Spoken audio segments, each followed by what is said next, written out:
Welcome to Issues and Answers with your host Diane Kinderwater. Issues and Answers is presented as a public service to inform, educate, and better the lives of New Mexicans. And now, Issues and Answers with your host Diane Kinderwater. Welcome to the program. I'm Diane Kinderwater. If you drive around Albuquerque or any community in New Mexico, or really in the nation, we're seeing an influx of homeless people. I call people living on the streets who maybe choose to live on the streets. They're on the corner, they're carrying their signs. Well, disproportionately to the number of people who are veterans, 6% of all the population are veterans in the United States, but 13% of the people who are homeless or people living on the street actually are veterans. So that's a disproportionate number, almost double, more than double, who are living on the street are our veterans. On the show today, we're going to talk about the Veterans Integration Center and their desire to get some of those veterans who want to be off the street. And they have some exciting news here in Bernalillo County that I was told is going to make a whole world of difference to our veterans as we discuss housing and a place for them to live. Of course, they get a lot of other services, and we're going to talk to Brock Wolff about all the services the Veterans Integration Services provide our veterans here in New Mexico. We'll be back with Brock right after this. Stay with us. Hey America, now there's a place where we can join our voice. Real America's Voice. Real America's Voice is coming to a town near you with a grassroots approach, bringing the real voice of America together. Real America's Voice is growing our family of networks across the country, and soon you could be part of that change. Download the Real America's Voice app and join other Americans just like you across the country, coming together for real. Welcome back to the program. As we've seen, we're going to talk to Brock Wolff about why so many people are homeless, if he knows that answer, but at least he can talk about the veterans. And again, 6% of our nation are veterans, 6% of our population, but 13% of those on the streets are veterans, and that's disproportionate. And we're going to talk to Brock Wolff, the CEO of the Veterans Integration Center here in Bernalillo County. What is going on and what kind of help there is? Welcome to the program, Brock. Good to be here. Thank you. You're very enthusiastic. Yes. And you're hopeful, so hopeful. Absolutely. Let's talk about those numbers and then talk about the good news. So, what's going on with our veterans? I mean, they've always faced challenges. I mean, they've been there for us. They're fighting for our freedom. Absolutely. They come home and they have problems, not just emotional, psychological problems, but in terms of eating and food and a place to live. Absolutely, yeah. And the veterans in our society, they really struggle, and a lot of them have been taught, if you get separated from your troops, find your own way back. So they have a hard time asking for help a lot of times. And there is just this sense, we train our soldiers so well to transition from civilian to being in the military, but we don't do such a good job of teaching them to come back into to being a civilian again. And so we're really working hard to help that transition. Sometimes they get lost, fall through the cracks, something hits them, triggers their PTSD or some of those incidents, and can fall into substance abuse and again the mental health issues, and can cause them to lose their footing. And our job is to help them get back up on their feet and reintegrate into society, which is why we're called the Veterans Integration Centers. Reintegrate back into That's an interesting point that I've never heard anybody make, Brock Wolff, CEO for the Veterans Integration Centers. They do have their training, they have their boot camp, they have all this to get into Absolutely. The military service. But do they have some kind of program when they come home? Yeah, there are programs available, especially through the VA, but a lot of them just want to get out, especially if you talk about through a conflict. Once they're back, it's just to get back home is just the last thing they want to think about is lining up their services. Oh, well, but do we require them to go through some of this? I mean, we require them to do the boot camp. Right. What about the unboot camp? There's no requirement now. No, not that I'm aware of. I know that there is some programs that help them sign up for their VA benefits and those type of things. But we have about 145,000 veterans in New Mexico, and only about 60,000 are taking advantage of the VA health system. So there's a lot of people falling through the cracks.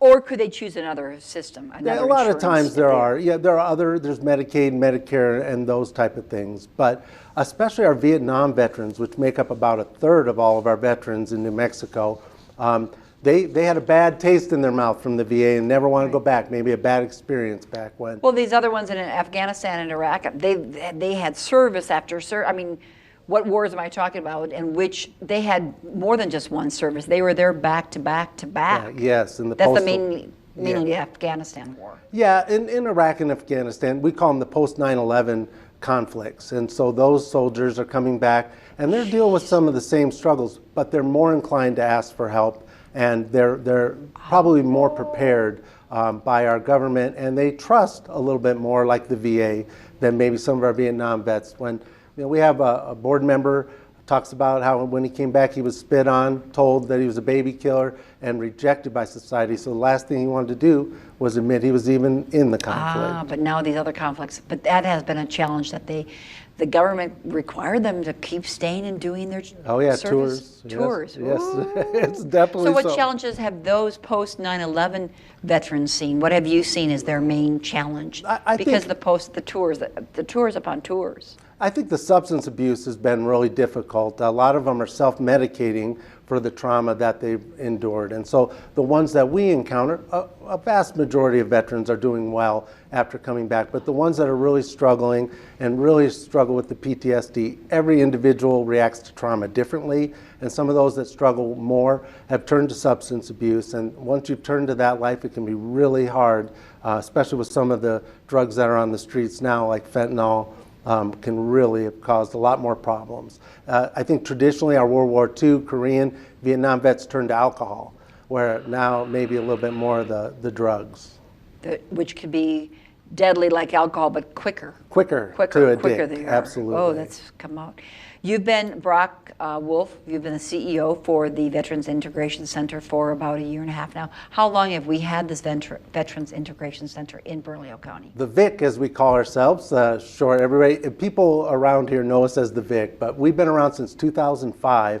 Actually, before that, one of our founding board members, there was no services for homeless vets, so he went to the fairgrounds and put on a cold day and started them in the horse stables there. And it developed, so we should have an agency that does this. So he helped establish the Veterans Integration Center in 2005. And we've been out, I think what we do the best is we go out on the streets almost every day asking for veterans to come into our programs and to try to get them stable housing. We have temporary housing that's available. We offer rooms for up to 42 vets that can come live with us for up to a year, even more. And then we help transition them into their own apartments. We get them their items to move in with so they can come in and really hit the ground running. And then we do case management to help support them so they don't fall back into that pattern of homelessness. There's a number of organizations who help people homeless. We interview them on our TV program. Yes. This is for veterans. What have you seen, but what has the agency, because you've been here a year and a half, what has the agency seen over the past 5 years about this influx of homeless people on the streets? And I don't believe they're from New Mexico. They're coming from other parts of the country because we have, of course, our best weather here in the nation. Well, a lot of them are transient and move from state to state in the homeless population in general. But when you look at the numbers, I think a lot of the problems is since 2017, rents have gone up about 70%, while incomes have only gone up 15%. So what we're seeing is more and more families that are being put out, especially when the COVID ended and some of those rental protections went away. And we've seen an influx of a lot of people losing their apartments, losing their houses because they can't afford it. And so I think there's just a mix of a lot of different things. We work really hand in hand with these other homeless agencies, and I feel like that's a great partnership. With our outreach people, we want protection while they're out on the streets, so they work in a team to really help identify those. But it's the price of the rent has gone up so It's been a huge factor in this. I think a lack of affordable housing in general in Albuquerque and in cities all around America. Around America. I mean, my daughter is trying to find an apartment. It's hard in this day and age. So understand, you get a lot of people are one paycheck away from becoming homeless, and way too many. And so We see those that are housing insecure. We call them homeless, those that you see on the street, but a lot of them are housing insecure, maybe couch surfing as we call it, living on the couch of a friend or a relative, and maybe wearing out that welcome over time. And so it is really a challenge. And a growing challenge? A growing challenge, especially with more younger people and more families. We have right now 6 children in our housing program where they can live with us for a year. And that's growing all the time. And it's just families are really struggling. And so it's instead of the individual veteran, which a lot of people, the stereotypical, we're seeing many, many more families. And regarding housing, you offer multiple housing options, but also those who are on the verge of homelessness, so they don't necessarily have to be on the street. Right. But tell me a little bit about the difference of those families or those veterans on the street compared to those on the verge, one paycheck away from being on the streets. Right, and it's a different approach. Obviously, if we're going out and we identify a veteran who's been homeless in an encampment, we'll try to get them into a temporary apartment. But for those that are away, we can still work to get them apartments. And we work with the landlords in town. They get vouchers from the VA, so they're allowed to use that to help identify places that we can put them in. And then there's that case management. We have a staff that's assigned to whoever that veteran is for 9 months and can work with them to keep them in that apartment. We also have a rapid.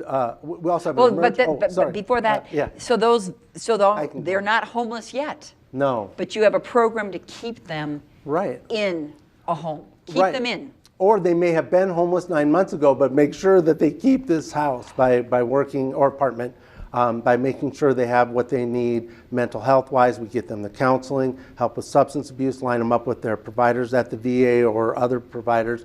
So I think all of us need a case manager. I need one for my house too.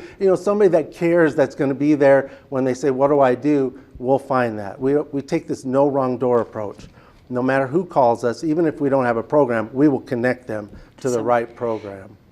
And your rapid housing program, tell me a little bit about that. So the ideal is if they've come into our apartment where they stay with us a year, then we work to get them into this apartment. We have donations we take, and we'll set up that apartment, and they can be there with that case management support for 9 months.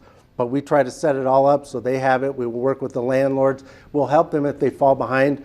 We get them their deposit help. We'll help them if they fall behind on their rent, to negotiate with landlords to make sure that they don't get evicted. And so it's really a forceful program designed around So it's these kind vets. of 1 year program, starts with 1 year into an apartment of some kind, and then after that, it's a 9 months after that. Absolutely. Hey, can I tell a story? I just heard. So please, a story. Brock. So we've been filming similar to this, some veterans that come in, and one of our success stories. And this veteran and his wife and his 2 children came in for this.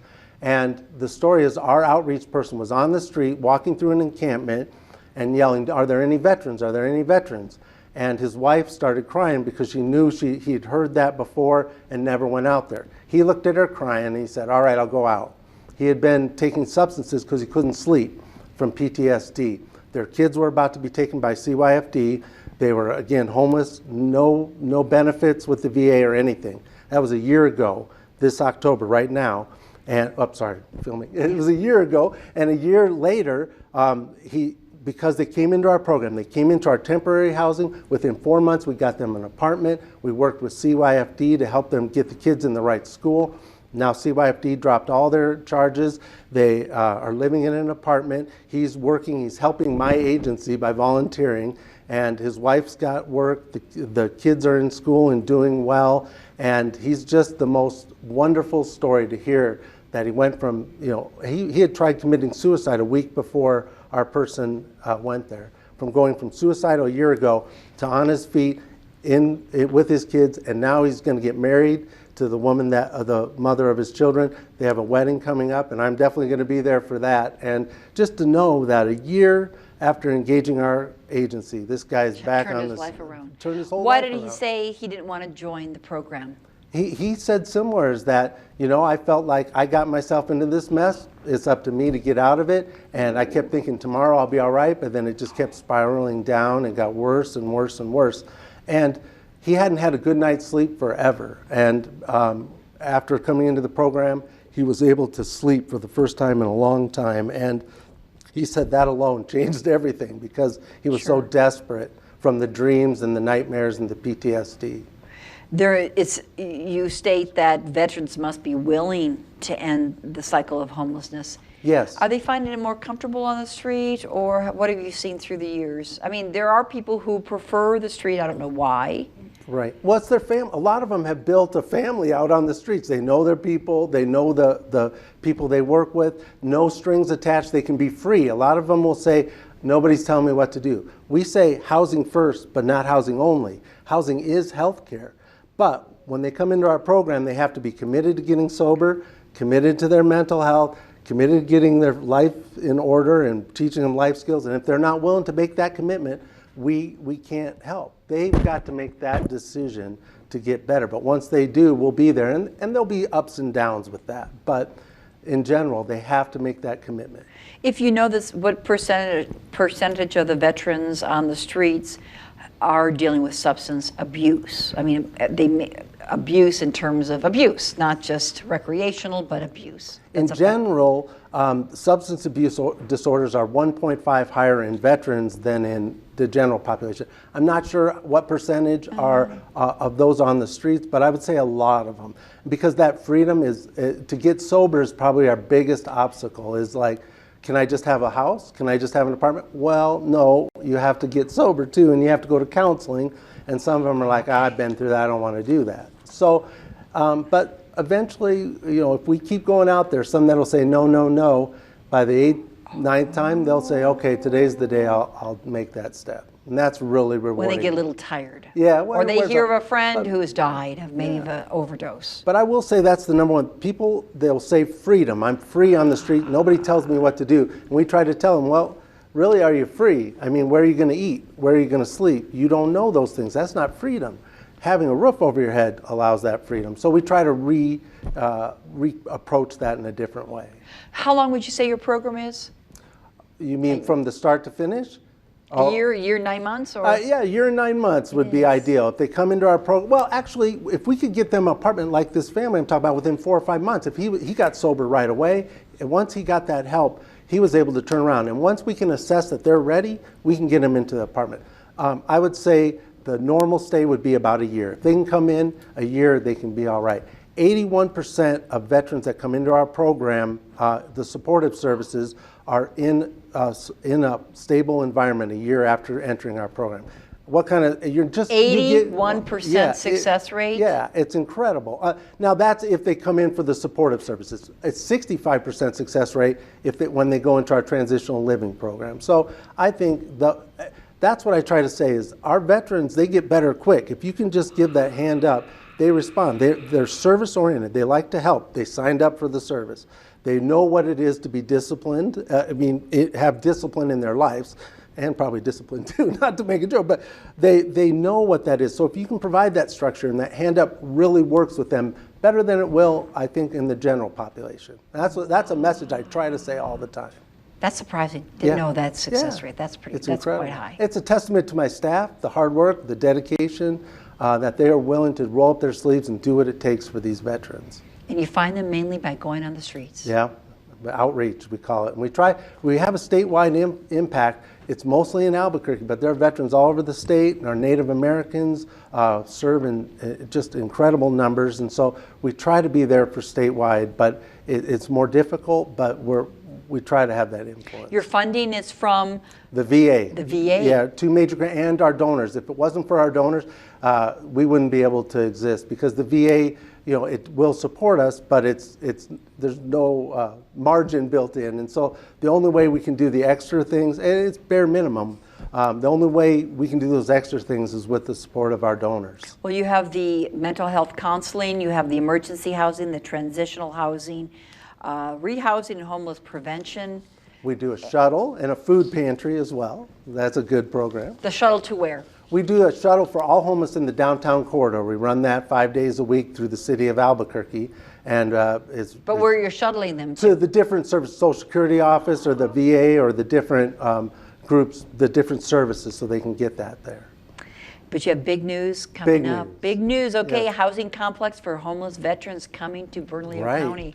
Why is this such big news and life-changing news, Brock Wolff? Well, to go back to your statistics, if 13% of all homeless are veterans, even though making up about 6% of the population, if we can take that portion off the streets and give them an amazing facility where they have their rooms to themselves, a private room, for families, a family room, a dog park, a walking trail, all those things in a place that shows the dignity they deserve, that just says this is what you value to us.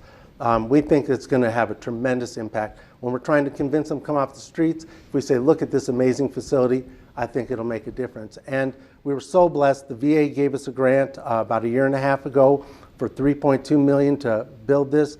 The Bernalillo County has come through with about $4 million for this project. The city of Albuquerque helped us purchase the land for $1 million.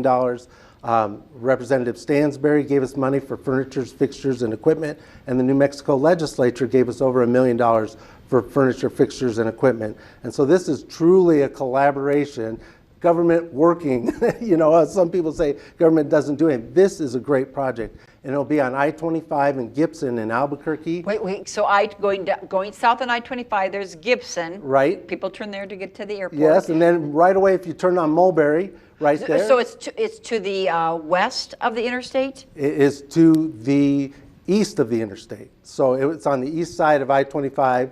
And so it's really amazing. It's over there by the Burger King, everybody says, and a couple hotels over there.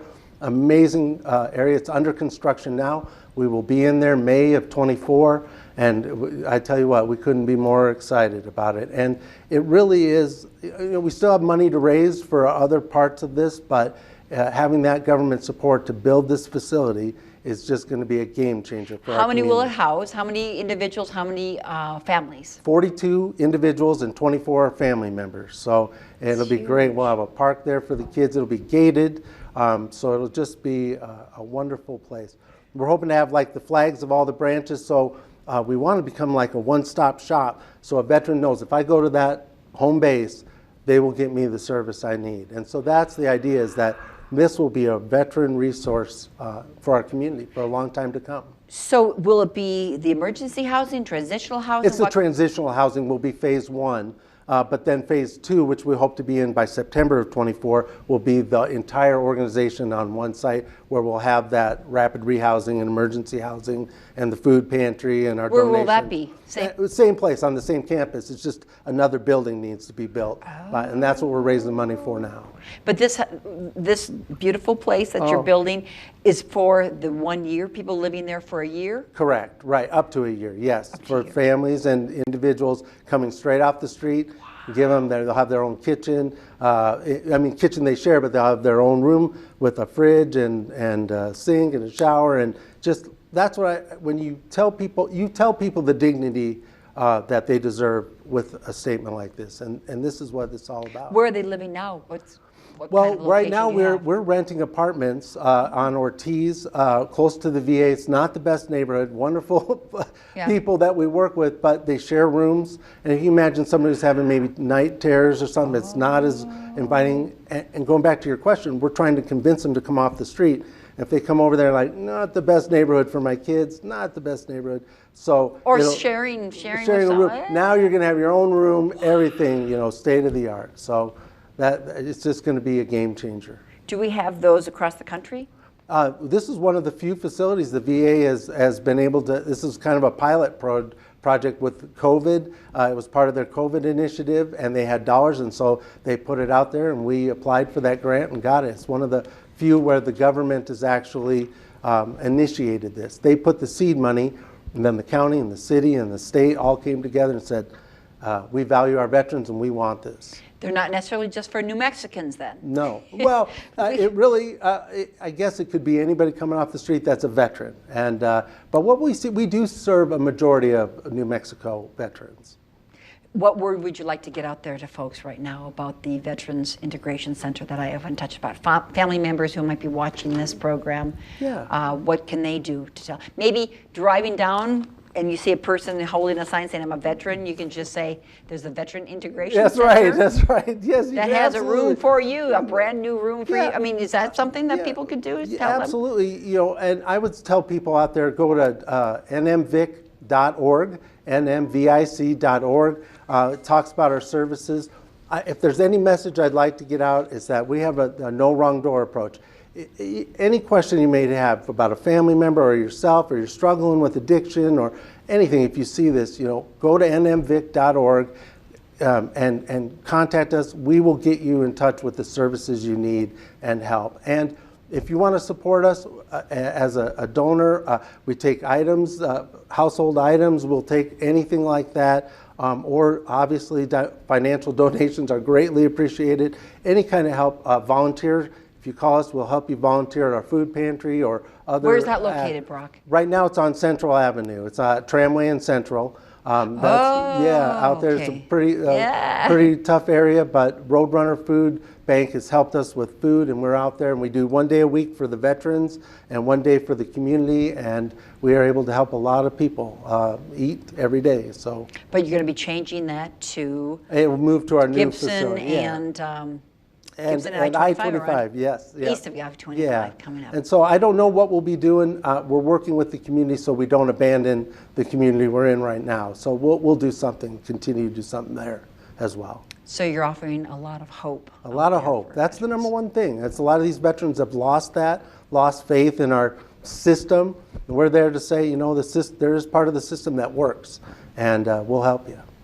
Very exciting. So if they want to get off the streets, you give them an option to get off the streets over there. Anything else you'd like to share, Brock Wolff, the CEO for the Veterans Integration Center? I think we've had a good chance to talk that we're there to make a difference and know there is somebody out there fighting for our nation's heroes. And that you care. And we care, boy, do And they're we. men and women, not just men. Oh yeah, about 11% of all veterans are women. And that number's growing.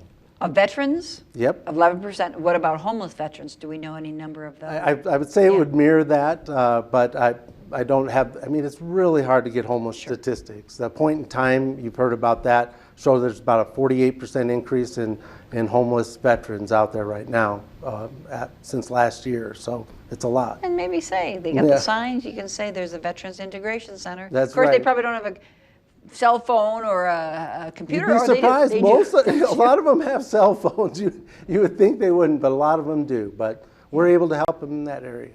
Congratulations to you, Thank Brock you. Wolff, CEO for Veterans Integration Center, and for your staff. Oh boy, they're God's angels. They are. Yes. They are. Thank you for watching the program, and thanks KCHF TV for bringing you Issues and Answers. I'm Diane Kinderwater. Make it a great week with your family. We'll see you next time. Bye-bye.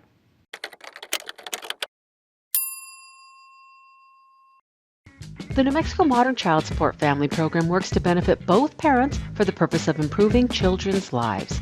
It provides the basics of child support, but goes further by helping parents step up to find better job opportunities that get them back on track to paying their monthly child support obligation.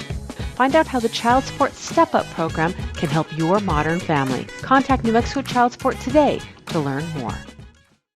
Issues and Answers with your host Diane Kinderwater is presented as a public service to inform, educate, and better the lives of New Mexicans. To comment on today's program or to purchase a copy of any Issues and Answers program, visit sunbroadcasting.org or call us at 505-345-1991.